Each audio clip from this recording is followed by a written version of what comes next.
Pour leur troisième entraînement collectif, c'est à Bruxelles que les 8 académiciens se sont donné rendez-vous. Surprise, aujourd'hui c'est Monsieur Vincent Rousseau, champion du monde de semi-marathon en 93, qui joue au prof.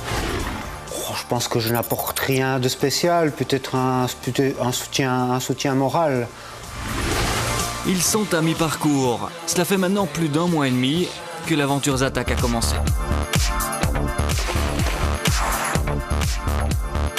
Ce qui est assez étonnant quand on voit courir Vincent Rousseau, c'est qu'il est tellement à l'aise que c'en est impressionnant. On n'a pas l'impression qu'il fait un effort. Et je trouvais que c'était quelqu'un aussi de très pédagogique et de très relax. Et d'avoir quelqu'un, un prof comme ça, qui est assez relax, ça encourage évidemment à courir. Délaisser la piste et le tartan, pour une fois, c'est en pleine nature que les membres de la Zatak enchaînent les foulées. Beaucoup plus agréable. Alors là, c'est le pied.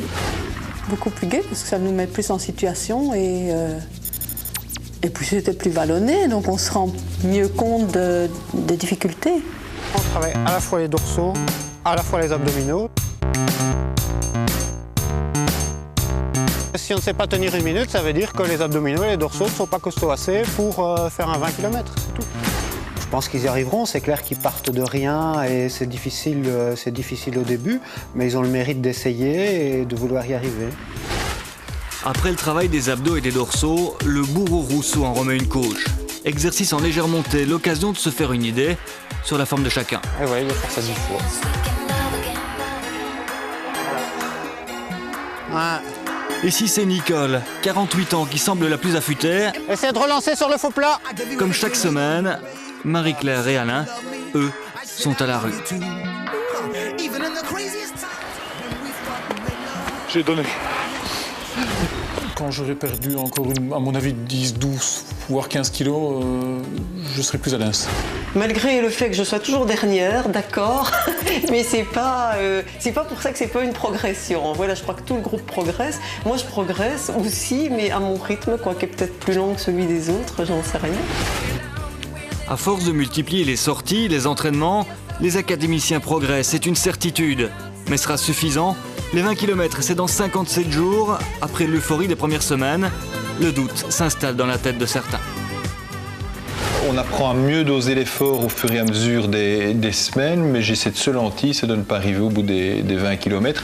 La date de l'objectif, évidemment, ne change pas et le temps court et joue en notre défaveur. Après un peu plus d'1h30 d'effort, il est temps de prendre congé de l'entraîneur Rousseau. Mais c'est promis, Vincent sera à Bruxelles le 27 mai prochain. Je serai sans doute là aussi aux 20 km de Bruxelles pour les encourager. En quittant l'entraînement ce samedi-là, les académiciens étaient loin de se douter qu'un des leurs allait devoir quitter l'aventure.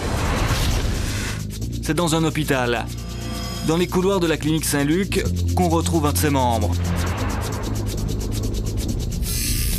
C'est une tension trop élevée qui a attiré l'attention du corps médical. Pour Nicole, la pratique du sport a permis de mettre le doigt sur un problème de santé.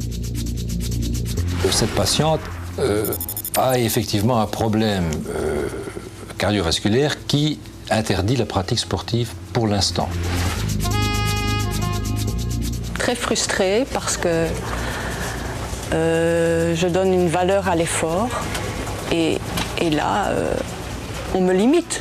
Mon corps me limite et les 20 km de Bruxelles, c'est certainement pas pour cette année-ci.